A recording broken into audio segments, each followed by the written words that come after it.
Hey Rose, it's Monday, August 19th, and I have no idea what I'm going to make my video over today. So I thought I'd try something new. No plan, no scripts, just you and me here in my studio. First off, I just wanted to say awesome job on your video on Friday. Your punishment of reciting the Beauty and the Beast synopsis in 60 seconds. There were several people in the Nathan and Rose community who told me personally that they thought it was hilarious. Also, those olinguitos you talked about, very cute. So what to talk about? I guess I've been thinking a lot lately about friendships and relationships, and more specifically how we behave and interact with the people that we're close to. We humans as a species are extremely social animals. We really need each other. A lot of other animals, I mean, they're starting their own families by the time they're 1 or 2 years old.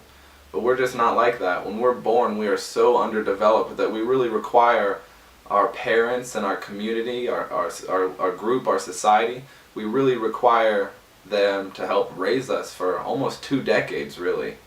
And because of this advanced level of social need, we've really developed this arsenal of tools to help us communicate and interact with each other. For instance, we humans are the only animals that laugh when we're happy. We're the only animals that cry when we're sad.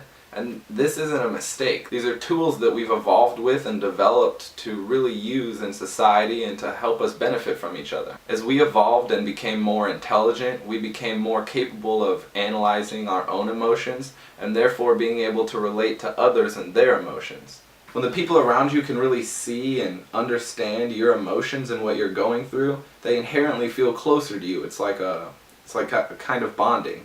For instance, if you really hide your strong emotions, it can become harder for others to trust you subconsciously. It's like, if you can hide your emotions from me, what else might you be hiding from me? I've realized more and more growing up that our generation and recent generations really in our society have had more and more trouble showing emotions to others. And I think in part this might stem from the way that we treat education in our society and the way that we go to school and learn with other peers our own age. For example, imagine that you live in a hunter-gatherer society, a small tribe, a small community, really the type of society that we evolved to be in, to interact with. Really, you have acceptance in your tribe from birth. When you're born, you have, of course, your parents and your immediate family, but of course the society, the hunter-gatherer culture, is often in such a small tribe that it really acts as one big family unit. And so you're accepted into the family from birth. You never really have to fight for acceptance or to be considered one of the family. In our society, however, at a very young age, we are taken away from our family to go to school, and we spend a lot of time at school. And we don't have that inherent acceptance anymore. We're now surrounded by peers our own age, however they're all strangers at first. You have to build friendships, you have to build those relationships and really gain the acceptance of your peers. And this can be really stressful for a lot of people. I mean, it's something in our culture, you see in movies and TV shows how turbulent the lives can be of someone in middle school or say high school. We've all seen that, the typical high school nerd plotline, where they're fighting for acceptance and they're trying to be cool and they're trying to be appreciated for themselves, their personality. I remember for me growing up, when I was in middle school and high school, I was a really nerdy kid. I thought a lot about how to be cool or how to be accepted by my peers, by the people that I looked up to, by the people that I thought were better than me, maybe because they had a more advanced social abilities. And I know for myself, and for a lot of people who go through the same thing, it can be really scary to ever make any kind of social faux pas. We're so scared of being awkward or saying or doing something that could be taken the wrong way or could be looked down upon, that a lot of kids grow up really learning how to suppress a lot of their emotions. They spend a lot of their developmental period learning how to hold back and not really put themselves out there on the line, not to let their guard down and to really show people what they're about for fear of being seen as different or weird. And when your main goal is fighting for that acceptance of your peers, it seems the worst thing in the world would be to have people look at you in a negative light. And so a lot of kids, I know I did, I spent a lot of time growing up really learning how to suppress my emotions and my character, my personality really. And when you spend your entire childhood, really your core developmental period, learning how to suppress and hold back your emotions and your personality, you end up becoming an adult that doesn't know how to express emotions or doesn't know how to show people who you really are. I actually believe that this is a huge cause of adult depression in our country. I mean, there are so many people who feel alone, or that they can't really get close to others because they can't let their guard down.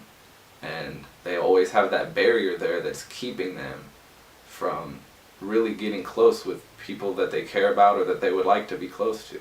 So I know as a recent goal for myself, and really everyone should just try a little harder to let your guard down a little bit. You have to keep in mind that you're gonna make mistakes, just like everything. I mean, imagine instead of talking about social norms or social abilities, we're talking about, oh, your ability to ride a bike.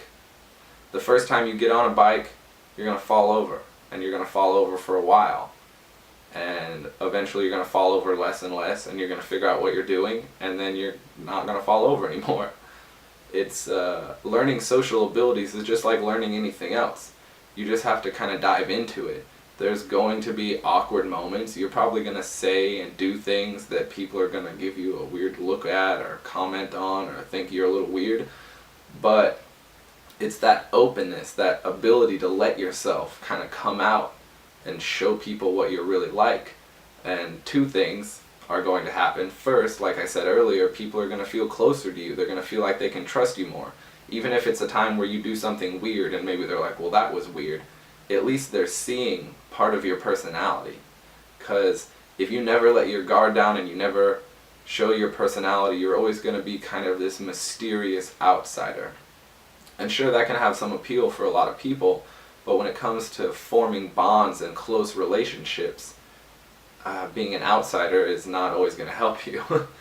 And the second thing that's going to change is you're going to find that the people who start becoming part of your life are going to be much more similar to you. You're going to be able to start creating much closer bonds and friendships with people. Because as people come into your life, say you meet a new person, and they see, pretty quickly what kind of person you are, and if they're similar to you, they're going to have a lot of reasons to stay around you and maintain a friendship. And sure, you're going to get people who come in and, they're able to see you and they're like, well, maybe I don't really line up with that person. And that's fine. You're not going to get along with everyone in the world.